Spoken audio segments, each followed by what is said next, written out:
우리 우선 앞뒤선 인사하겠습니다. 복 있는 사람이 됩시다. 은혜 받읍시다. 다 잘 될 것입니다. 다 지나갈 것입니다. 오늘은 창세기 21장 말씀이었습니다. 아브라함의 인생의 전환점이 되는 터닝포인트가 있는데 그때 사실은 위기이면서 그것이 아브라함의 인생의 또 복이 된 것입니다. 첫 번째는 75세 하나님이 아브라함을 부르셨습니다. 고향과 친척과 아버지의 집을 떠나 내가 내게 지시할 땅으로 가라. 하나님이 아브라함을 부르셨던 부르심의 복이 있습니다. 두 번째는 창세기 13장에 롯과 헤어질 때 내가 좌하면 나는 우하고 내가 우하면 나는 좌하겠다. 그래서 결국 선택의 모든 결과를 하나님께 맡겼고 그 결과 젖과 꿀이 흐르는 가나안의 복을 받게 되는 선택의 복이 있었습니다. 세 번째는 소돔과 고모라의 전쟁이 일어나고 롯과 그의 모든 가족과 재물이 다 빼앗겼을 때 아브라함이 318명의 가병을 거느리고 와서 롯을 구출하고 그의 재산을 찾아오면서 멜기세덱을 만나서 11조를 드리게 됩니다. 그래서 아브라함의 인생의 이제 세 번째 복은 11조의 복이고 그걸 계기로 해서 그의 인생에는 더 이상 물질의 궁핍함이 없는 그런 은혜를 받게 된 것입니다. 네 번째는 창세기 15장 6절에 보면 아브라함이 여호와를 믿으니 이것을 그의 의로 여기셨다. 그래서 믿음의 복, 이신칭의의 복을 누리게 됩니다.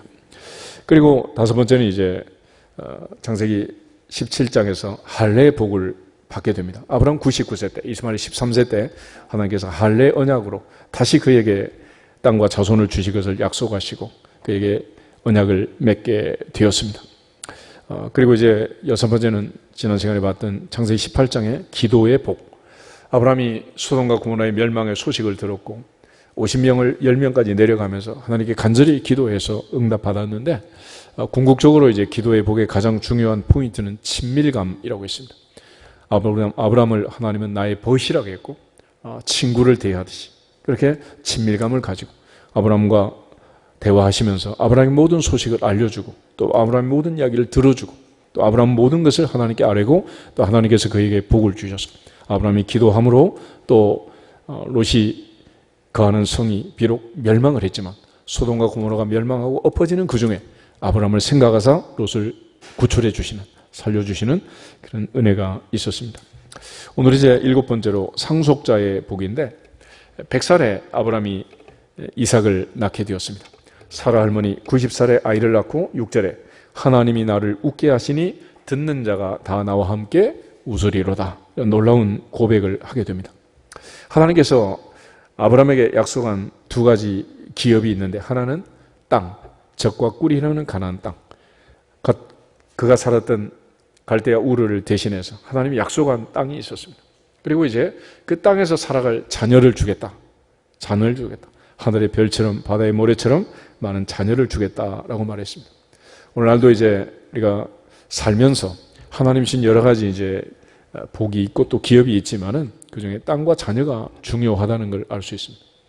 에덴에서 아담과 하와가 동산 중앙에 있는 선악과가 아니라 생명나무를 먹었다면 그들은 아마 영생을 했겠죠. 그러나 인간은 죄를 짓고 이제 영생할 수 없는 그런 단계에 이르게 됩니다.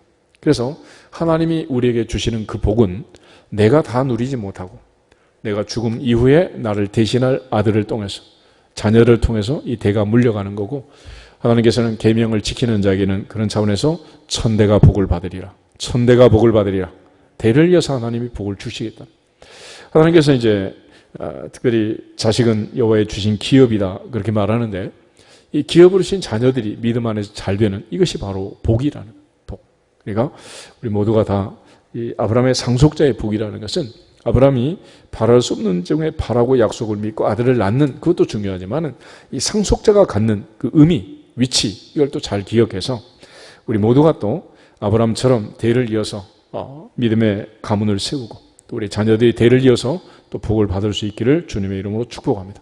그런 차원에서 일단 우리 모두가 다 하나님의 은혜 안에서 또 아브라함처럼 믿음으로 이삭을 낳는 놀라운 기쁨을 맛보아야 되겠고 또 하나님이 아브라함의 아들 이삭에게 100배로 복을 주신 것처럼 우리 자녀들이 또 100배로 복을 받는 자녀들이 되기를 주님의 이름으로 축복합니다. 이런 차원에서 이제 아브라함에게 있어서는 이 아이가 태어나는 과정에 하나님께서 사라의 태를 열어서 마침내 이제 하나님이 복을 주시게 되는 거예요. 그냥 낳는 아들이 아니죠. 그런 차원에서 이제 이 상속자라는 것은 하나님과 직결되어 있다. 내가 낳고 싶어서 낳고 낳기 싫어서 안 낳고 내가 주도하는 것이 아니라 이 모든 것은 하나님의 손에 달려 있다라는 것을 먼저 기억하시면 좋겠습니다. 시편 127편을 먼저 보겠습니다. 시편 127편 1절부터 3절을 같이 한번 읽어보겠습니다. 시편 127편은 솔로몬의 시편입니다. 시편 150편 중에 솔로몬이 쓴 시가 72편과 127편 두 편이 있는데 솔로몬은 우리가 잘 알다시피 전도서에서 인생의 허물을 노래하고 가장 의미 있는 삶을 알려주게 됩니다. 헛되고 헛되며 헛되고 헛되니 모든 것이 헛되다. 그리고 일의 결국을 다 들었으니 그러므로 하나님을 경외하고 그의 명령을 지킬지어다. 이것이 사람의 본분이라고 했습니다. 1절부터 3절 같이 한번 읽겠습니다. 여호와께서 집을 세우지 아니하시면 세우는 자의 수고가 헛되며 여호와께서 성을 지키지 아니하시면 파수꾼의 깨어있음이 헛되도다. 너희가 일찍이 일어나고 늦게 누우며 수고의 떡을 먹음이 헛되도다. 그러므로 여호와께서 그의 사랑하시는 자에게는 잠을 주시는도다. 보라, 자식들은 여호와의 기업이요 태 열매는 그의 상급이로다. 아멘. 솔로몬은 의미 있는 삶을 얘기합니다. 그게 뭐냐? 여호와께서 세워주시는 집, 여호와께서 지키시는 성, 이런 의미가 있다. 그렇지만 만약에 여호와께서 세워주지 않고 여호와께서 지켜주지 않는다면 2절에 있는 말씀처럼 아침에 일찍 일어나고 저녁에 늦게 눕고 수고의 떡을 먹는다고 해도 그건 전부 다 헛된 일이다 그랬습니다. 여호와께서 그의 사랑하는 자에게는 잠을 주신다라고 말했는데 인간에게 있어서 가장 중요한 건강의 요소 중에 하나가 이 잠을 자는 거예요. 잠을 자는 거. 그런데 요즘 우린 잠 못 드는 밤이 너무 많고 또 이 잠을 잘 자지 못함으로써 또 여러 가지 근심, 걱정, 염려에 묶여 있고 불면증으로 시달리는 사람도 참 많습니다. 그래서 단잠을 자는 것, 이게 얼마나 행복한 일이냐라는 것. 그래서 하나님은 사람에게 잠을 주신다 그랬는데 오늘부터 시작해서 마지막 날까지 평안한 밤을 보낼 수 있기를 주의 이름으로 축복합니다. 잠을 잘 자는 것, 이게 너무 중요하다. 옛날 그 아이들 동화에도 보면 그래요. 미녀는 잠꾸러기 그래요. 잠꾸러기. 잠을 잘 자야 피부도 좋고 화장발도 받고 그러는 거지. 잠 못 자면 피부부터 퍼석퍼석하고 너무 힘이 드는 거예요. 그리고 또 사람을 가장 고통스럽게 하는 것 중에 하나는 잠을 안 재우는 것입니다. 가장 큰 고문은 잠을 안 재우는.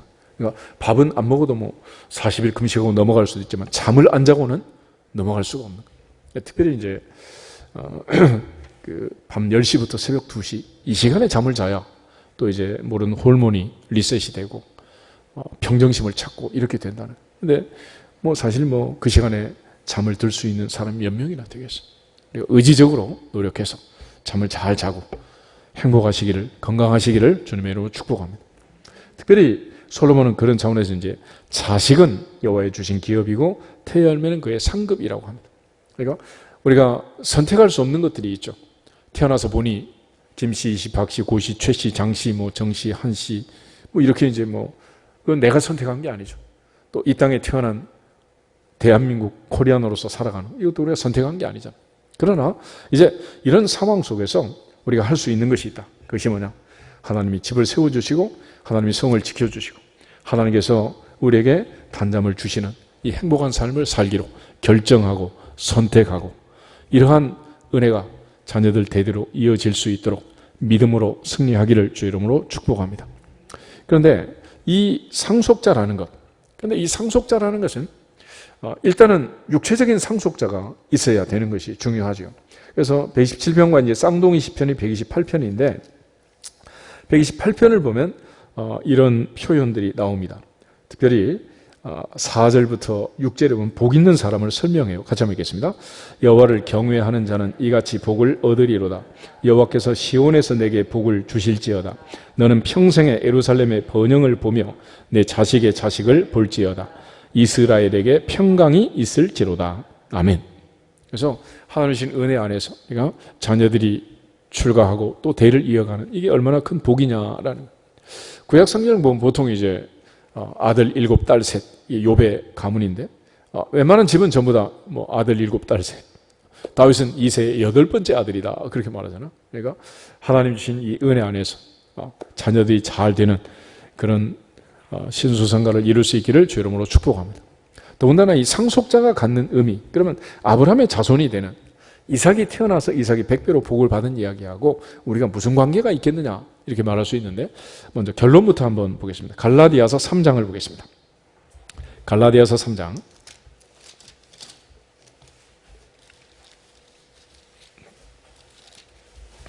5절에서 9절 말씀을 보겠습니다. 갈라디아서 3장 5절부터 9절 같이 읽겠습니다. 너희에게 성령을 주시고 너희 가운데서 능력을 행하시는 이의 일이 율법의 행위에서냐 혹은 듣고 믿음에서냐. 하나 아브라함이 하나님을 믿음에 그것을 그에게 의로 정하셨다 함과 같으니라. 그런즉 믿음으로 말미암은 자들은 아브라함의 자손인 줄 알지어다. 또 하나님이 이방을 믿음으로 말미암아 의로 정하실 것을 성경이 미리 알고 먼저 아브라함에게 복음을 전하되 모든 이방인이 너로 말미암아 복을 받으리라 하였느니라. 그러므로 믿음으로 말미암은 자는 믿음이 있는 아브라함과 함께 복을 받느니라. 아멘. 특별히 성경은 우리를 가리켜서 7절에 그런즉 믿음으로 말미암은 자들은 아브라함의 뭐다? 자손이다 그랬습니다. 아브라함의 자손이라. 그러니까 우리는 믿음 안에서 아브라함의 자손이 되었고, 그렇다면 아브라함의 상속자가 된 것이고 아브라함과 함께 복을 받는다. 9절에 또 그렇게 말하고 있습니다. 그런데 특별히 8절을 보면 이방인 우리가 아브라함의 자손이 되는 방법을 설명해요. 또 하나님이 이방을 믿음으로 말미암아 의로 정하실 것을 성경이 미리 알고 먼저 아브라함에게 복음을 전했다. 모든 이방인이 너로 말미암아 복을 받으리라 하였느니라. 그러면 우리가 믿음 안에서 아브라함의 자손이 됐는데 어떻게 해서 믿음으로 아브라함이 자손이 되었느냐라는 거예요. 그래서 5절이 중요한 것입니다. 5절 다시 보면 너희에게 성령을 주시고 너희 가운데서 능력을 행하시는 이의 일이 율법의 행위에서냐 혹은 듣고 믿음에서냐. 그러니까 우리는 율법을 행함으로 아브라함의 자손이 되고 혈통적으로 태어나서 아브라함의 자손이 된 것이 아니고 우리는 믿음으로 아브라함의 자손이 된 것입니다. 할렐루야. 그런데 그 믿음으로 아브라함의 자손이 된 것은 성령의 역사였다. 성령의 역사. 하나님의 성령이 오셔서 믿어지게 하시고 믿게 하시고 믿음의 조상 아브라함의 자손이 되게 하시고 믿음의 조상 아브라함과 함께 믿음으로 말미암은 자는 믿음 있는 아브라함과 함께 복을 받느니라. 할렐루야. 그래서 우리가 복을 받을 수밖에 없는 이런 놀라운 단계로 진입을 시킨 거예요. 그러니까 아브라함의 상속자라는 것은 한마디로 아브라함의 복을 받는 사람이다. 하나님께서는 아브라함을 부르실 때 너는 복이 될지어다. 복이 될지어다. 네가 복이 되라는 거예요. 네가 복에 거는 복의 통로가 되어서 너를 만나는 모든 사람이, 모든 민족이, 모든 족속이 너로 말미암아 복을 받으리라. 복을 받으리라. 그래서 네가 복이 되라는 거예요.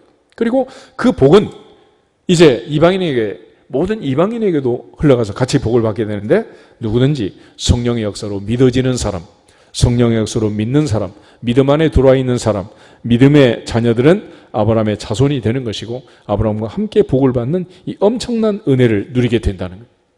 그러므로 이제 우리에게 있어서 이 시간 다시 한번 생각해 보면 하나님이 우리에게 성령으로 말미암아 믿어지게 하시고 우리를 믿음 안에서 아브라함의 자녀로 삼아주신 줄로 믿습니다. 이제 이 상속자의 복이 우리의 자녀들에게 이어가고 또 넘어갈 수 있도록 하나님이 또 믿음 안에서 대를 이어 신수성가를 이룰 수 있도록 역사하실 줄 믿습니다. 갈라디아서 4장을 한 번 더 보시면 그런 차원에서 이제 사라가 낳은 이삭하고 애굽 여종 하갈이 낳은 이스마엘을 비교해요. 두 사람 사이는 무슨 차이가 있느냐? 바로 그것이 듣고 믿음이냐 율법을 행함이냐, 이 차이, 출신의 차이를 설명해 주는 비유로 이제 나와 있는데 21절부터 26절을 먼저 보겠습니다. 내게 말하라. 율법 아래에 있고자 하는 자들아, 율법을 듣지 못하였느냐? 기록된 바 아브라함에게 두 아들이 있으니 하나는 여종에게서 하나는 자유 있는 여자에게서 낳다 하였으며 여종에게서는 육체를 따라 낳고 자유 있는 여자에게서는 약속으로 말미암았느니라. 이것은 비유니 이 여자들은 두 언약이라. 하나는 신의 산으로부터 종을 낳은 자니 곧 하갈이라. 이 하갈은 아라비아에 있는 신의 산으로서 지금 있는 예루살렘과 같은 곳이니 그가 그 자녀들과 더불어 종노릇하고 오직 위에 있는 예루살렘은 자유자니 곧 우리 어머니라. 아멘. 하갈은 종이었고 사라는 자유자고 우리 어머니다. 그러니까 아브라함에게 두 아들이 있는데 하나는 여종에게서 하갈에게서 태어난 이스마엘이고 하나는 사라 할머니에게서 태어난 자유하는 여자에게서 태어난 이삭이라는 것입니다.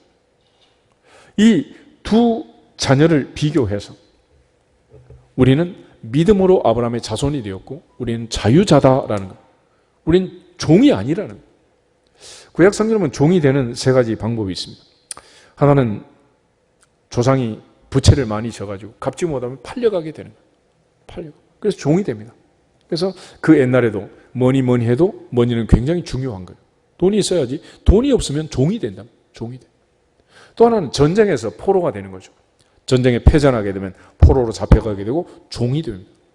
이스라엘 역사에서 가장 슬픈 이야기는 430년 애굽의 종살이, 바벨론 포로 70년. 그러니까 종이 된 거예요. 종이. 자유를 빼앗기고 억압당한 민족이 되고 만 것입니다. 그런데 세 번째 방법은 더 기가 막혀요. 할머니, 할아버지, 아버지, 어머니가 종이면 태어나자마자부터 나는 뭐요? 종이 되는 거예요. 종. 그러니까 조상이 눌리면 나도 모르게 눌리는 거예요. 우리나라 역사를 보면은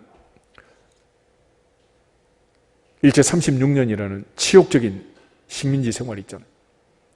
이게 지금 해방된 지가 지금 70년이 넘었는데도 이 긴 세월이 지났음에도 불구하고 아직도 뭐 일본하고 축구하면 새벽 2시에도 일어나가지고 대한민국 해야 될 정도로 우린 전부 다 묶여있다. 그러니까 한 번 눌리면 이게 벗어나지를 못해. 그러니까 종으로 묶인다는 것은 얼마나 불행하고 슬픈 일인지 뭐. 그래서 우리가 그걸 노예 근성, 종의 근성이라고 하잖아요. 하나님께서 그 노예들을 가난의 주인공으로 복 있는 사람으로 만들기 위해서 제사 제도를 만드는 것입니다. 아침 저녁 상번제를 드리고 일주일에 한 번씩 안식일 제사를 드리고 매월 초하루 월삭 제사를 드리고 유월절, 오순절, 장막절, 나팔절, 대속제일, 절기를 지키면서 제사장으로 하면 매 시간 이스라엘 자손을 축복하더라. 여호와는 내게 복을 주시고 너를 지키시기를 원한다. 여호와는 그의 얼굴을 내게 비치사 은혜 베푸시기를 원한다. 여호와는 그 얼굴을 내게로 향하여 드사 평강 주시기를 원하노라. 할렐루야. 근데 430년 동안 묶여있던 사람들이 축복기도 몇 번 받았다고 바뀔 수가 없잖아요. 그래서 출애굽 1세대는 광야에 나와서 대부분 엎드러져 죽습니다. 그 근성 때문에 그걸 고치지 못하는. 그래서 입에서 나오는 말을 보면 이곳에는 없다. 없다는 게 전부예요. 외도 없고 수박도 없고 부추도 없고 마늘도 없고 뭐 참외도 없고 고기도 없고 고기 가마 곁에 있던 그때가 그립다. 이곳에는 만나밖에 없느냐? 있는 것도 없다고 표현을 해요. 그 정도로 없는 거예요. 그러니까 이게 결과적으로 이제 아주 슬픈 그런 역사가 이제 전개가 되는 거죠. 하나님 앞에서 우리 모두가 다 자족하고 감사하고 항상 하나님께 영광을 돌릴 수 있기를 주님의 이름으로 축복합니다. 그것이 믿음이란 믿음. 그런데 이러한 그 두 아들의 운명은 어디에서 갈라졌느냐? 엄마가 종이냐 자유자냐 여기에 따라서 태어난 아들의 인생이 달라졌다. 아들의 인생. 그러니까 구약 성경은 왕이라도 이랬습니다. 그 어머니가 예루살렘 사람 누구다, 모압 사람 누구다, 암몬 사람 누구다. 엄마가 중요해요. 엄마가. 그러니까 엄마 밑에서 아이가 성장하는데 그 엄마가 어떤 믿음을 가지고 어떻게 길렀느냐에 따라서 그 아이의 미래가 달라진다. 미래가. 오늘도 유태인들은 이제 그 구별을 할 때 뭐 디아스포라가 돼서 2000년 동안 흩어진 민족이 됐으니 이제 뭐 이방혼도 하고 여러 가지 이제 혼혈이 되고 만 거죠. 그런데 중요한 것은 엄마의 신분에 따라서 유대인이 되기도 하고 안 되기도 하고. 그러니까 아빠가 이방인이어도 디모데처럼 헬라 사람이지만 외조모 로이스 어머니 유네게가 믿음 있는 유대 여자이기 때문에 유대인으로 치는 거예요. 그런데 이게 엄마가 이방인이면 아빠가 아무리 유대인이어도 이건 이방인과 마찬가지예요. 안 돼요. 그래서 이 사라 할머니의 이 자유하는 그 엄마 밑에서 태어난 이 이삭이 이제 복을 받게 되는 거죠. 나중에 사라 할머니 화가 나가지고 이삭을 놀려대니까 내쫓아라 그러잖아. 그러니까 아브라함이 얼마나 고민이 많아요. 사라 할머니는 그렇지만 아브라함 입장에서 보면 이스마엘도 이삭도 다 누구 아들이요? 누가 아들이요? 내 아들이. 이게 또 하나의 비밀인데 아브라함 속에 이스마엘이 있고 아브라함 속에 이삭이 있는 거예요. 바울이 고백할 때 오호라 나는 공고한 사람이라 어떻게 하면 좋겠냐는 거예요. 내 속에 선을 행하기 원하는 나도 있고 악을 행하기 원하는 나도 있다는 거예요. 내 속에, 그러니까 선한 사람 악한 사람이 따로 있는 게 아니라 내 안에 내 속에 이런 게 있다는 거예요. 그러니까 어떤 사람이든지 사실 문 열고 들어가 보면 비밀의 방을 열어보면 판도라 상자에 열면 된다 안 된다? 열면 안 되는 거야. 누구나 다 마찬가지야. 내 속에 이런 게 공존하고 있다. 공존하고 있어. 그래서 다들 세상이 시끄럽고 지금 복잡한 거 아니겠습니까? 하나님 앞에서 우리 모두가 다 진리를 알지니 진리가 너희를 자유케 하리라. 진정한 자유를 누리기를 주 이름으로 축복합니다.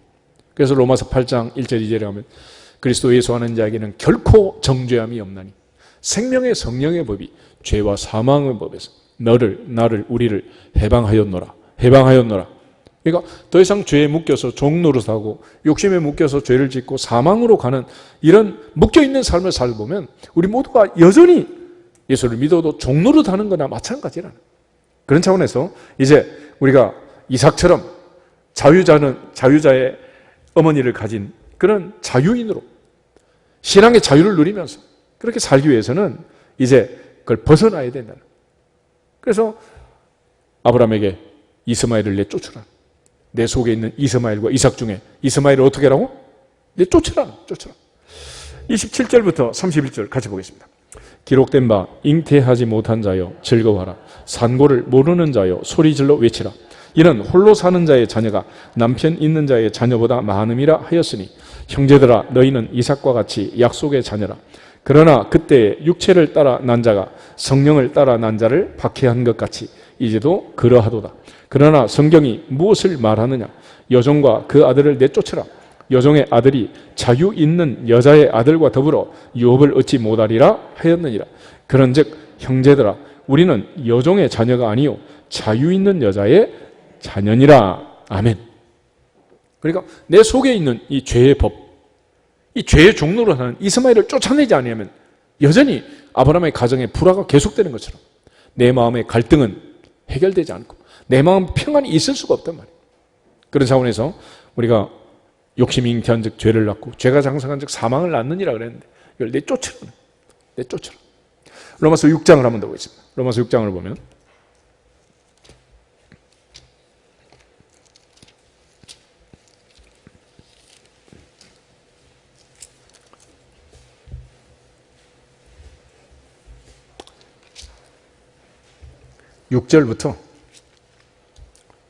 6절부터 11절까지 가져 올리고 있습니다. 우리가 알거니와 우리의 옛사람이 예수와 함께 십자가에 못 박힌 것은 죄의 몸이 죽어 다시는 우리가 죄에게 종노릇하지 아니하려 함이니 이는 죽은 자가 죄에서 벗어나 의롭다 하심을 얻었습니다. 만일 우리가 그리스도와 함께 죽었으면 또한 그와 함께 살 줄을 믿노니 이는 그리스도께서 죽은 자 가운데서 살아나셨음에 다시 죽지 아니하시고 사망이 다시 그를 주장하지 못할 줄을 알미로다. 그가 죽으심은 죄에 대하여 단번에 죽으시며 그가 살아나심은 하나님께 대하여 살아 계심이니 이와 같이 너희도 너희 자신을 죄에 대하여는 죽은 자요 그리스도 예수 안에서 하나님께 대하여는 살아있는 자로 여길지어다. 아멘.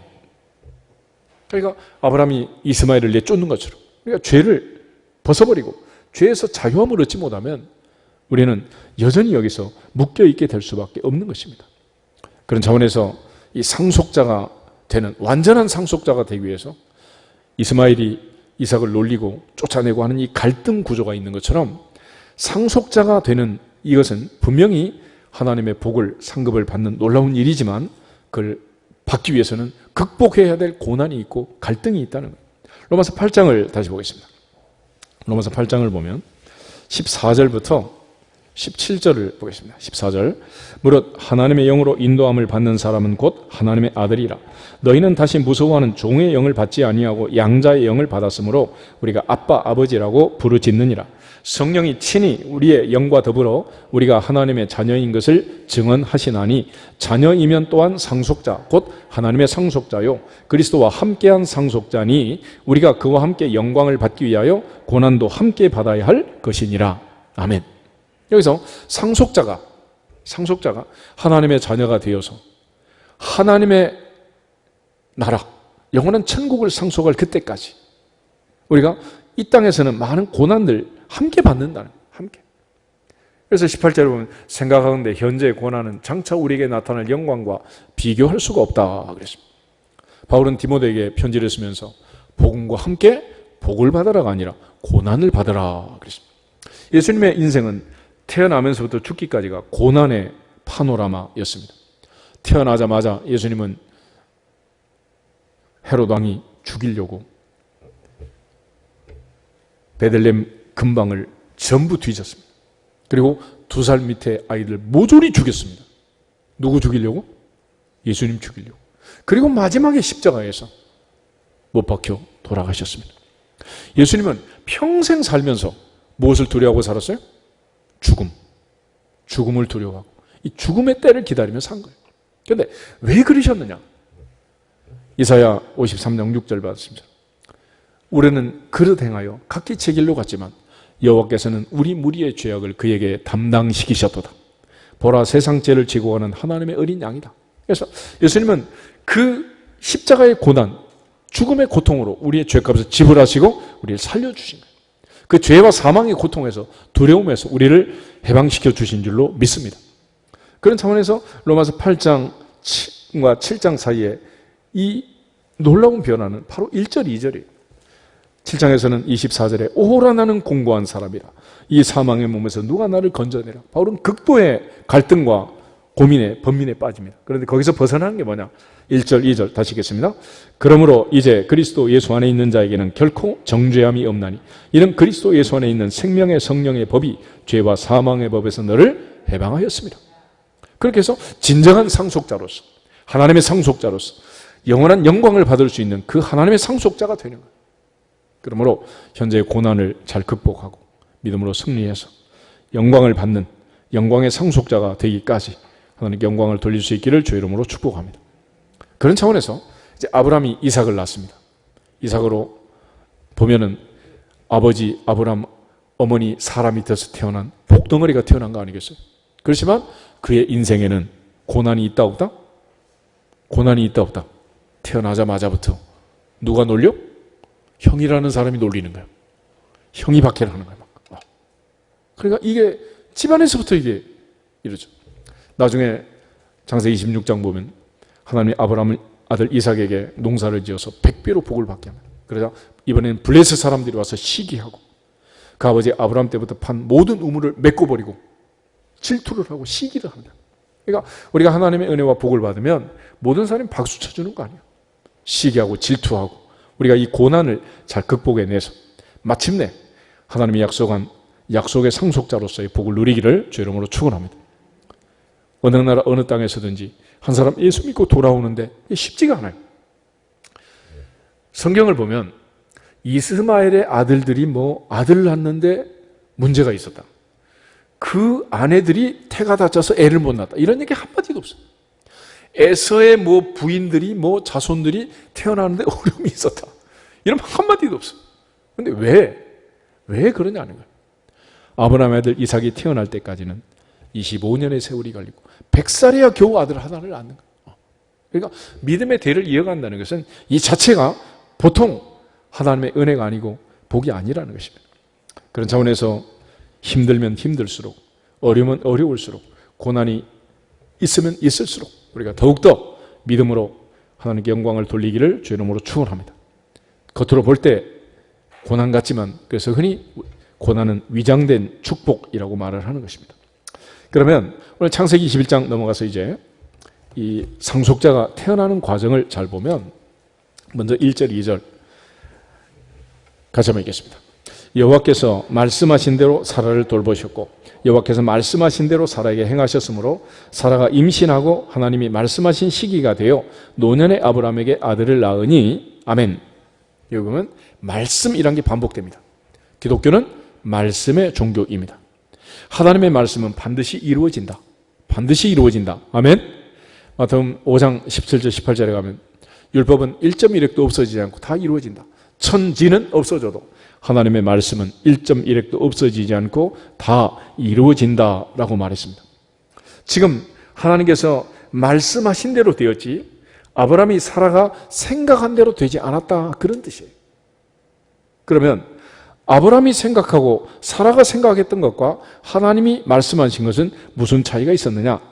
먼저 우리 17장을 한번 찾아보겠습니다. 17장을 찾아보시면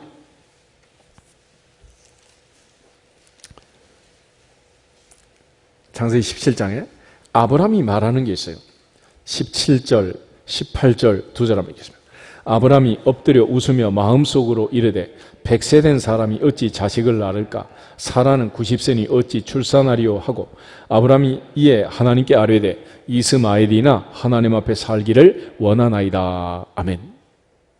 아브라함 생각은 하나님 말씀이 말이 된다는 거예요? 안 된다는 거예요? 말이 안 된다는 거예요. 아무리 하나님이지만 말씀을 그래도 좀 말씀답게 하셔야지. 이 말씀이 안 되지 않습니까? 이걸 지금 이제 아브라함이 웃으면서 하나님 기분 나쁘지 않게 웃으면서 얘기를 하고 웃으면서 그런데 이 아브라함이 엎드려 웃으면서 속으로 얘기합니다. 100세 된 사람이 어찌 아들을 낳겠냐? 사라는 90세니 어찌 출산하겠느냐? 17절에 아브라함이 그렇게 얘기를 하잖아요. 근데 아브라함의 인생에 있어서는 제일 소중했던 게 상속자였습니다. 그래서 조카 롯을 늘 데리고 다녔죠. 롯이 떠나간 이후에는 창세기 15장에 당시의 법에 따라서 나의 상속자는 다메섹 사람, 이 엘리에셀, 이 종이 나의 상속자입니다. 그렇게 말했습니다. 그리고 창세기 16장에 이스마엘을 낳은 다음에는 이제 아브라함은 누가 상속자로 생각했다는 거요? 이스마엘. 그런데 하나님께서는 이스마엘이 아니고 누구? 이삭이 너의 상속자다. 그렇게 말합니다. 이거는 할아버지만 그렇게 생각하느냐? 할머니도 똑같아요. 할머니도. 18장 넘어가서 12절부터 11절부터 보겠습니다. 11절에서 15절을 같이 보겠습니다. 아브라함과 사라는 나이 많아 늙었고 사라에게는 여성의 생리가 끊어졌는지라. 사라가 속으로 웃고 이르되 내가 노쇠하였고 내 주인도 늙었으니 내게 무슨 즐거움이 있으리요. 여호와께서 아브라함에게 이르시되 사라가 왜 웃으며 이르기를 내가 늙었거늘 어떻게 아들을 낳으리요 하느냐. 여호와께 능하지 못한 일이 있겠느냐. 기한이 이를 때 내가 내게로 돌아오리니 사라에게 아들이 있으리라. 사라가 두려워서 부인하여 이르되 내가 웃지 아니하였나이다. 이르시되 아니라 내가 웃었느니라. 아멘. 할머니 속으로 웃는 것도 하나님 보신다 안 보신다? 다 보신다. 다 보신다. 이처럼 사라가 생각할 때도 아브라함이 생각할 때도 낳을 수 있는 아들이 아니라는. 이 아들은 어떻게 됐느냐? 여호와께서 말씀하신 대로. 할렐루야. 하나님 말씀하신 대로 태어난 거지 아브라함이 생각하고 사라가 계산한 것처럼 태어난 것이 아니다. 그런 차원에서 요즘 가족교회 가고 뭐 아이들 그런 결혼해도 뭐 애도 안 낳고 이런 애들이 있는데 그건 가족교회가 내가 하는 게 아니에요. 누가 하는 거예요? 하나님이 하시는 거지. 하나님의 손에 달렸다는 거예요. 상속자는 누가 주신다? 하나님 주신다. 자식은 여호와의 주신 기업이고 태열매는 그의 상급이라고 했습니다. 그런 차원에서 하나님께서는 약속하신 대로 말씀대로 주신 거예요. 우리가 사울이라는 왕을 알죠. 사울이라는 왕은 하나님의 폐위가 됐습니다. 왜 그는 폐위가 됐냐? 한마디로 얘기하면 그는 말씀을 버렸기 때문에 그런 거예요. 사무엘상 15장을 보겠습니다. 사무엘상 15장 22절 23절 하나님의 복을 받는 비결, 버림을 받는 원인, 그는 바로 말씀과 관계가 있는 거예요. 22절 23절 보겠습니다. 사무엘이 이르되 여호와께서 번제와 다른 제사를 그의 목소리를 청종하는 것을 좋아하신 같이 좋아하시겠나이까. 순종이 제사보다 낫고 듣는 것이 순양의 기름보다 나으니 이는 거역하는 것은 점치는 죄와 같고 완고한 것은 사신 우상에게 절하는 죄와 같음이라. 왕이 여호와의 말씀을 버렸으므로 여호와께서도 왕을 버려 왕이 되지 못하게 하셨나이다 하니. 아멘. 하나님 말씀을 듣고 순종하는 것이 순양의 뒷다리 가지고 제사하는 것보다 더 나았다는 거예요. 한마디로 사울 왕은 무엇을 버렸기 때문에? 말씀을 버렸기 때문에 버림을 당한 거다. 에덴 동산에서부터 아담과 하와는 하나님의 말씀을 버렸기 때문에 쫓겨나게 된 것입니다. 우리가 현재 얼마나 많은 뉴스를 보고 신문을 보고 방송을 보고 모바일을 통해서 얼마나 많은 기사를 읽습니까? 그렇지만 그거는 귓등으로 듣고 보고 흘려넘기고 마음에 새길 것은 오직 하나님의 말씀뿐이니라. 말씀뿐이니라. 말씀뿐이니라. 이 말씀을 믿어요. 말씀. 그러니까 세상이 뭐라고 말하든지 내 운명은 하나님 말씀에 순종하는 데 달려있고, 하나님께서 우리를 복 있는 사람으로 부르시고 복 있는 아브라함의 자손으로 부르시고 아브라함의 상속자로 불러서 믿음 있는 아브라함과 함께 복을 받도록 하나님이 말씀하시고 계신단 말이에요. 내가 반드시 너에게 복 주고 복 주며 너를 번성하게 하고 번성하게 하리라. 할렐루야. 말씀대로 복을 받을 수 있기를 주 이름으로 축복합니다. 결국 이 말씀을 믿느냐 믿지 않느냐, 이게 너무도 중요한 거예요.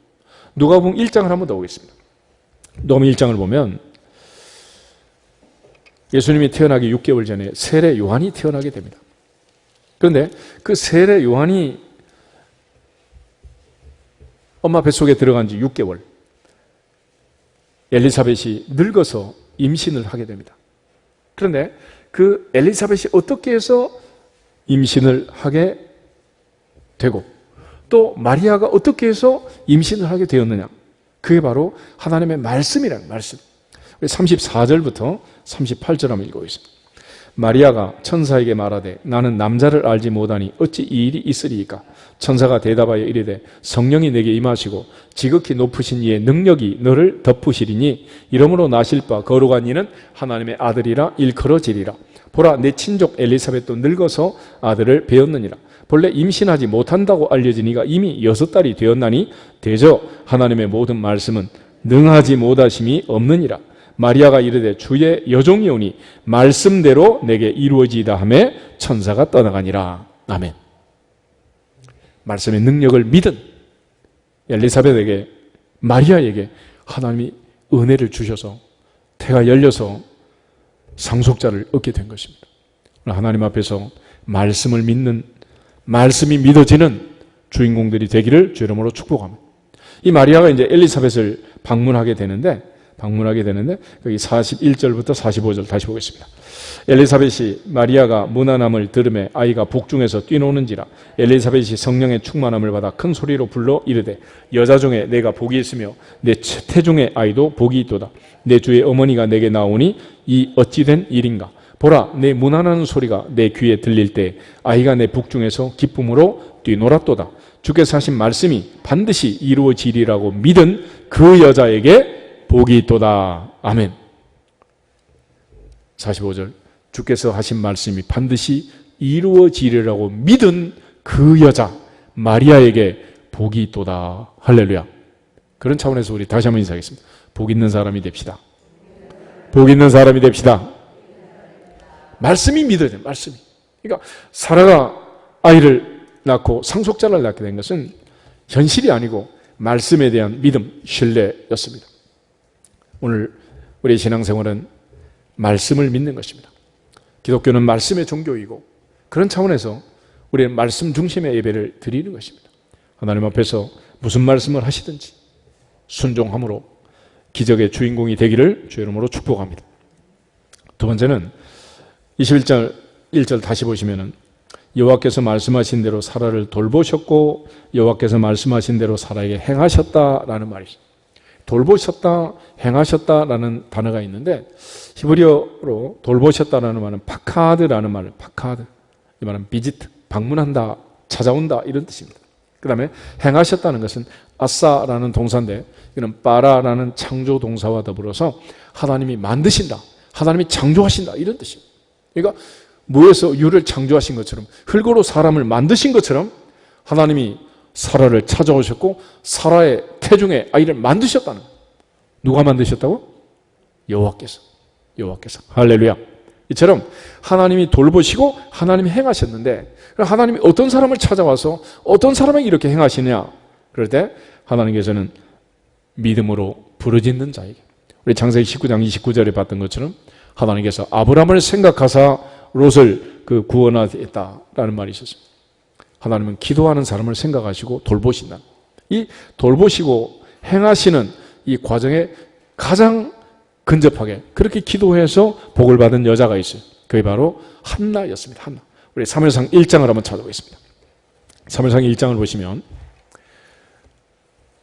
한나가 남편 엘가나와 더불어 자녀가 없을 때 분인나는 많은 자녀가 있었고 한나는 너무 괴롭고 통곡하면서 하나님께 기도를 해요.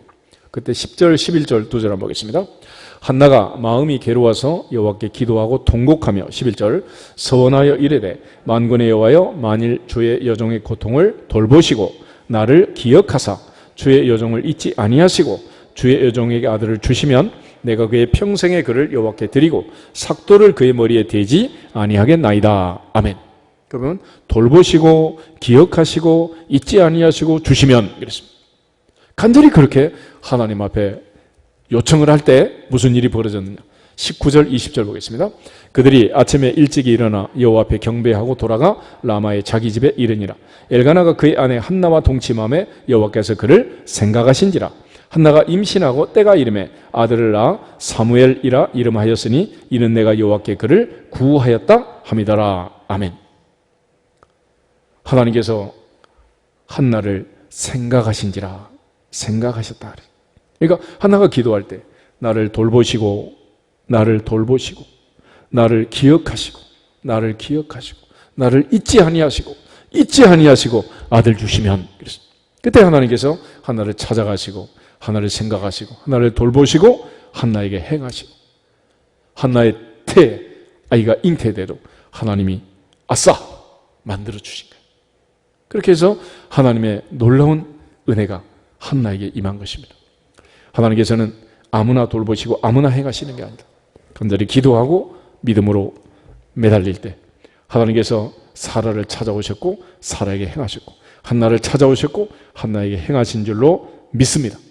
그렇게 해서 하나님께서 행하시고 돌보시는 그런 놀라운 일이 벌어지게 된 거예요. 애굽에서 출애굽할 때도 마찬가지입니다. 우리 출애굽기 2장 한번 찾아보겠습니다. 출애굽기 2장 23절에서 25절을 보면 이스라엘 백성들이 너무 힘들고 고통스러워서 430년 끝자락에 더 이상 못 살겠습니다. 못 참겠습니다. 이제는 너무 힘듭니다. 그리고 하나님께 부르짖어요. 그럴 때 하나님이 하신 일이 있는데 23절에서 25절을 보겠습니다. 여러 해 후에 애굽 왕은 죽었고 이스라엘 자손은 고된 노동으로 말미암아 탄식하며 부르짖으니 그 고된 노동으로 말미암아 부르짖는 소리가 하나님께 상달된지라. 하나님이 그들의 고통 소리를 들으시고 하나님이 아브라함과 이삭과 야곱에게 세운 그의 언약을 기억하사 하나님이 이스라엘 자손을 돌보셨고 하나님이 그들을 기억하셨더라. 아멘. 하나님이 그들을 돌보시고 기억하셨다. 할렐루야.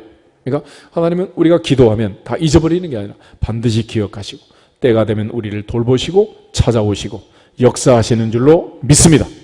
바로 한나는 그러한 하나님의 돌보심과 하나님의 행하심으로 유에서 물을 창조하신 흙으로 사람을 만드시듯이 사라의 복중에 아이를 잉태하도록 만드신 그 하나님의 행하심으로 아이를 얻게 된 것입니다.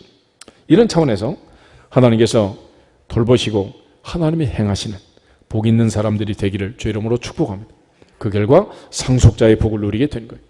그런데 우리가 기도할 때 두 가지가 더 있죠. 하나는 기대하면서 또 하나는 기다리면서. 기대한다는 것은 믿는다는 거예요.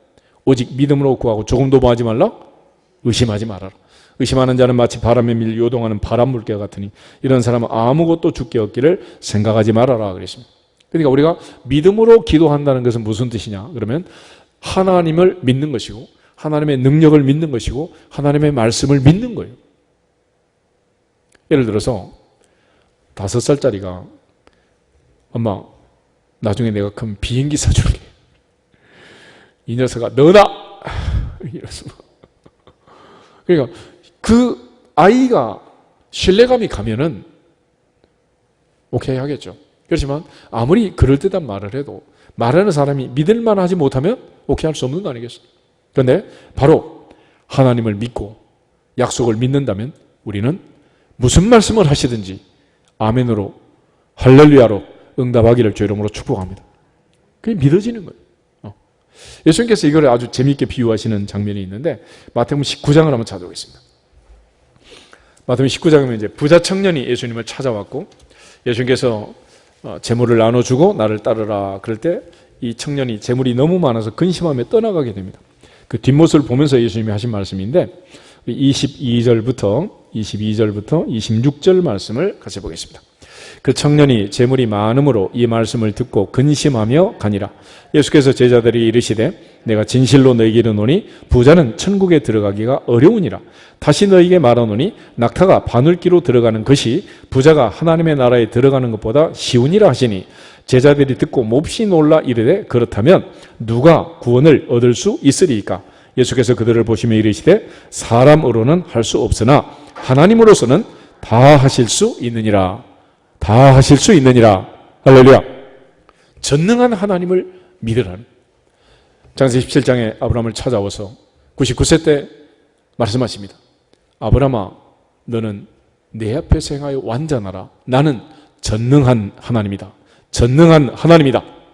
오늘도 우리가 신앙 고백을 할 때 전능하사 천지를 만드신 하나님 아버지를 내가 믿습니다. 내가 믿습니다. 고백한 거 아닙니까? 이제는 전능한 하나님이 믿어지기를 주의 이름으로 축복합니다.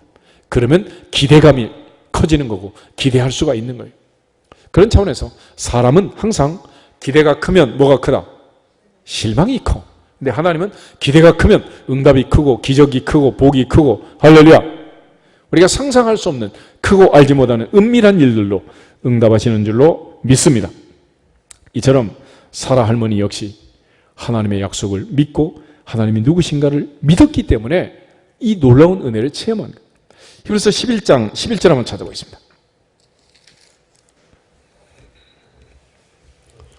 히브리서 11장 11절 할머니가 어떻게 애를 낳게 냈는지 11장 11절 가지겠습니다.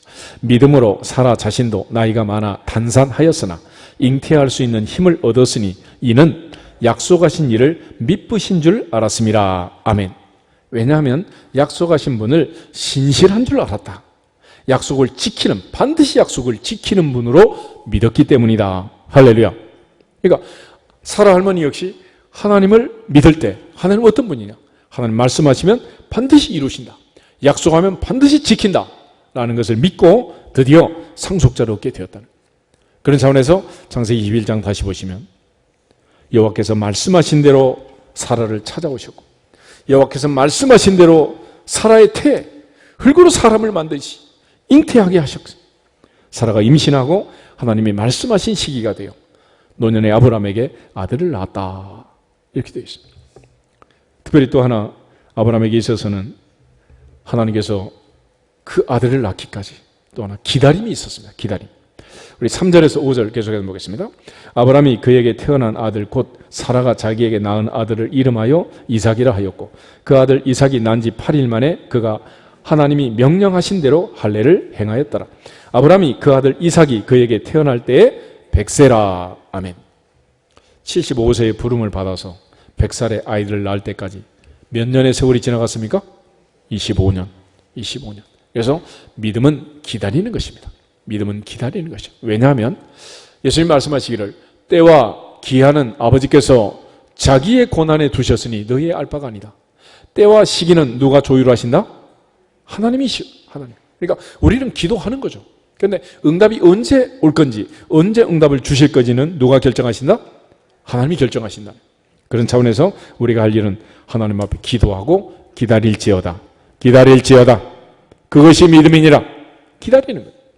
근데 기다리지 못하면 문제가 생깁니다. 기다리지 못하면. 그래서 어떤 소설이고 드라마고 연극이고 영화고 심지어 무협지에도 주인공은 끝까지 살아남는다. 할 수 없이 중간에 죽는다. 끝까지 남는 끝까지. 끝까지 기다리는 신앙이 되기를 주의 이름으로 축복합니다. 구약의 성도들은 초림의 메시아 성육신 하실 예수 그리스도를 기다렸습니다. 오늘 신약시대의 성도들의 신앙은 뭐냐? 다시 오실 메시아 만왕의 왕 만주의 주 우리 주 예수 그리스도를 기다리는 것입니다. 아멘. 그래서 계시록 마지막 끝에 내가 속히 오리라. 반드시 오리라. 아멘. 주 예수여 오시옵소서. 마라나타. 예수님을 기다리는 거예요. 이것이 바로 신앙이라는 것입니다. 하나님 앞에서 우리 모두가 다 기다림의 신앙을 가질 수 있기를 주 이름으로 축복합니다. 기다리는. 그러면 하나님께서 태를 열어서 마침내 복을 주시는. 기다리지 못하면 중간에 이제 아웃이 되는 거죠.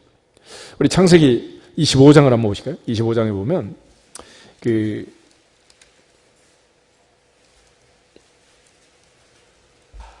아브라함이 29장 보겠습니다. 29장에 아브라함이 이삭을 낳고 이삭이 야곱을 낳고 야곱이 이제 레아를 통해서 루벤과 시므온과 레위와 유다를 낳고 그 다음에 라헬은 마지막에 가서 이제 요셉과 베냐민을 낳게 되는데 어떻게 해서 레아가 그렇게 많은 자녀를 낳느냐? 31절부터 35절 한번 보겠습니다. 31절 여호와께서 레아가 사랑받지 못함을 보시고 그의 태를 여셨으나 라헬은 자녀가 없었더라. 레아가 임신하여 아들을 낳고 그 이름을 루벤이라 하여 이르되 여호와께서 나의 괴로움을 돌보셨으니 이제는 내 남편이 나를 사랑하리로다 하였더라. 그가 다시 임신하여 아들을 낳고 이르되 여호와께서 내가 사랑받지 못함을 들으셨으므로 내게 이 아들도 주셨도다 하고 그의 이름을 시몬이라 하였으며 그가 또 임신하여 아들을 낳고 이르되 내가 그에게 새 아들을 낳았으니 내 남편이 지금부터 나와 연합하리로다 하고 그의 이름을 레위라 하였으며 그가 또 임신하여 아들을 낳고 이르되 내가 이제는 여호와를 찬송하리로다 하고 이로 말미암아 그가 그의 이름을 유다라 하였고 그의 출산이 멈추었더라. 아멘. 근데 31절 다시 보시면 여호와께서 레아가 사랑받지 못함을 보시고 그의 태를 여셨으나 라헬은 자식이 없었다. 태는 누가 열어주신다? 하나님. 그런데 그냥 열어주는 게 아니에요. 사랑받지 못함을 보셨다 그랬죠? 보셨다. 그런데 33절 다시 보시면 그가 다시 임신하여 아들을 낳고 이르되 여호와께서 내가 사랑받지 못함을 들으셨으므로 그래. 그러니까 남편이 자기를 사랑하지 않는 이걸 가지고 질투하고 시기하고 부모님을 찾아가고 이렇게 한 게 아니라 이 레아는 누구를 찾았다? 하나님을 찾아서 기도한 거예요. 기도. 그랬더니 하나님께서 레아의 태를 열어가지고 기라산 같은 아들들을 넷이나 주시고 루벤을 주시고 시몬을 주시고 레위를 주시고 유다를 주시고 그런데 특별히 33절에 여호와께서 내가 사랑받지 못함을 들으셨으므로 내게 이 아들도 주셨도다 하고 그 이름을 뭐라고 했다고? 시몬. 그런데 시몬 2번 밑에 보면 뭐라고 돼 있어요? 들으심 그래요. 들으심. 이 시몬과 이름이 똑같은 애가 두 명이 더 있어요. 샤마라는 히브리어 동사는 듣는다라는 말인데 시몬이라는 말은 영어로 하면 사이먼, 시몬 베드로 그러잖아. 전부 이제 그런 이름을 가진 애들은 엄마가 뭐 했다는 거예요? 기도한 거예요. 기도. 엄마가 기도해서 낳은 애들인데 애굽 여종 하갈이 낳은 아들 이름이 뭐죠? 이스마엘. 이 이스마엘이라는 이름이 바로 하나님이 들으셨다 그런 얘기예요. 하갈이 방성되고 가고 쫓겨나가지고 하나님께 기도할 때 사라에게 다시 돌아가라. 내 아들도 큰 민족이 될 거다. 그래서 하나님 앞에 다시 약속을 받고 돌아가잖아. 그래서 하갈이 대성통곡하고 낳은 아들이 누구야? 이스마엘. 이스마엘. 그러니까 이스마엘 이 족속들은 쉽게 망할 것 같아? 안 망할 것 같아? 이게 참 문제야.